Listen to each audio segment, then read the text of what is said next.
declarar o voto. Senhor presidente, eu queria mais uma vez aqui, por mais diferença que a gente tenha de ideologia partidária, parabenizar a fala do vereador Libardi, uma fala técnica e que não compreende quem não quer, né?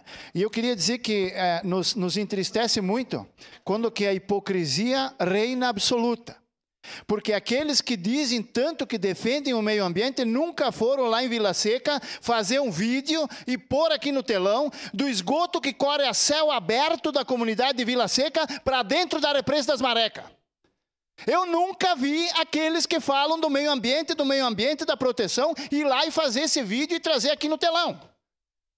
Porque não tem saneamento básico em Vila Seca, o esgoto está lá correndo a céu aberto, um rio que corre direto dentro da represa. Aí não tem problema, porque se tivesse problema já teriam ido fazer algum vídeo. Não tem problema. Aquilo lá não polui. Polui tu colocar o telhado na quadra de esporte de Vila Seca, aquilo polui, não pode porque é bacia de captação. Arrumar o cemitério polui, porque lá polui, que está lá há 100 anos. Entendeu? Aquilo polui. Agora, o esgoto a céu aberto em Vila Seca, correndo direto, e está lá para quem quiser ver. Está lá para quem quiser. É um rio. Direto para dentro da represa. Aquilo não tem problema. Aquilo o pessoal do meio ambiente aprova. Tá? Voto sim, senhor presidente. Do vereador Sandro, com a palavra em